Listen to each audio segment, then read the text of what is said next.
So did any of you watch the Sony State of Play last night? The one for the February 12th, 2025? Anybody dive in? I watched it, 40 minutes or so of, alright, it was no bad. That's my initial sort of opinion on it. It's no bad, mate. You know what I mean? Nah, it's fucking... Oh, canny, no, mate. That's it. Scrap it. Start again, Matt. No. Right, so Microsoft had one not that long ago, so I suppose Sony now needs to take a wee bash at it. Nah, it was okay. New Sonic racing game coming out.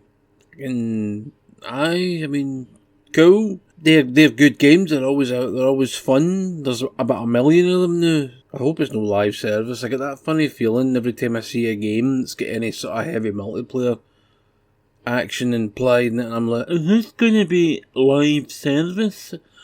Do I need to have a constant connection to the shinternet to actually play this game? And there was recently a PlayStation outage, so it's not a good advert for live service, is it? Maybe that's why they cancelled all of their live service games, because they knew they couldn't keep their internet up. Anyway, so what else we got? Sonic, there was a Digimon game, that looks crap. I just, no. See these games, mate, get them to pish. Then we had Lost Soul Aside, which looks pretty nifty. Game's been in development for what feels like 3 centuries, but I think it's actually coming out this year.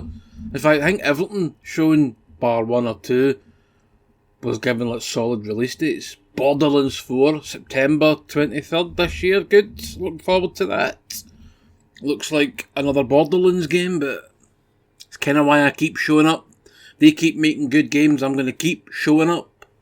I don't want them to change. It's like, oh, well, we feel Borderlands has been a first-person looter shooter for quite a long time now. I know what we'll do. Let's turn it into a turn-based, eye-in-the-sky heap of shy. No. Keep it the same. Wee changes here and there. Keep us coming back for more. There was another game that looked like Doom Eternal with mechs. Looks quite good. Out this year. Can't remember. Metal something. Metal Jobby. We'll just call it Metal Jobby, right? And then you shove jobbies right up demons. Not demons. Demonic machines. How about that then? Right up their arse. Boom! There was another game called Tides of Annihilation. And that looks like a Final Fantasy coated Devil May Cry rip-off, which looks quite fun, so I will be giving that a try at some stage. They started off the show with Monster Hunter Wilds, which is coming out soon, so... And then they ended it with a game called Saros or Sardos or some lass. I think it's a folk that made Returnal. Aye, no, that can get to. I don't really care for Returnal. I thought it was frustrating and annoying and frustrating, and looked nice though. Looked nice. The gameplay was fine. The minute-to-minute gameplay, the shooting that was all good, but the death with the death sword and the procedurally generated levels, I never liked that really. Procedurally generated anything, it's just lazy to me. You just can't learn the layout of the levels, so you can't really... I never thought I could get better at it because I didn't like the way the levels worked. So this will probably be exactly the same, only with a guy with a beard. And I had literally no clue. I thought, is this a Call of Duty? Is this a Ghost Ops gruff guy with beard? Just generic looking kind of, actually. Gruff guy with beard, generic looking. It's either generic looking or it looks all anime, you know, it's what you're getting these days. There's a real lack of buzz though. I mean, I was sitting watching it, I'm just no buzzed. I'm no buzzed about it anymore, do you know what I mean? I've got a couple of games that I'm looking forward to.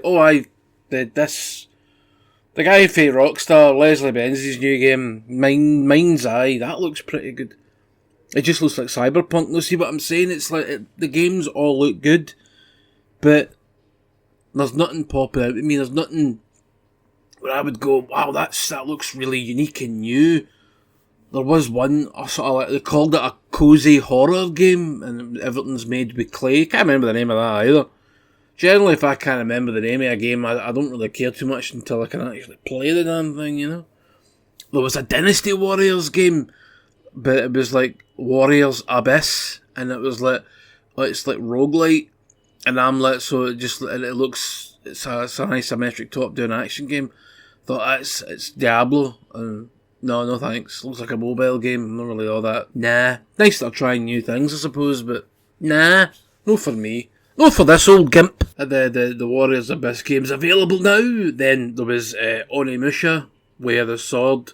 That looks pretty good. It looks kind of similar to the camera angle to the older ones. And then speaking of the older ones, there's a remaster of Onimusha 2 coming out, which I'm quite happy with because that's my favourite of the series. That is my favourite. It has got really good gameplay, and I like it a lot! It's also got Dragon Balls at the end of it. Big Dragon Balls! I think that's the most of it. That's everything that I can think of right now. Quite no bad. Didn't blow my socks off, but then very, very little does. So I'll talk to you in the next video I make, whatever that's going to be about. Who knows? See you later. On you! Another thing I forgot to mention, so this is an editing Craggs here, as the fancy YouTubers like to say. We also got an announcement of a Days Gone remaster. How do I just make a sequel? 2? Or is this you try to drum up more money so you can go, oh look, it was popular after all? Now, I don't know if it's getting a physical release, but there's an upgrade for a tenner if you already own the PS4 version. I think I'll dabble in that, yes. I think I will. Yes. Right, good night.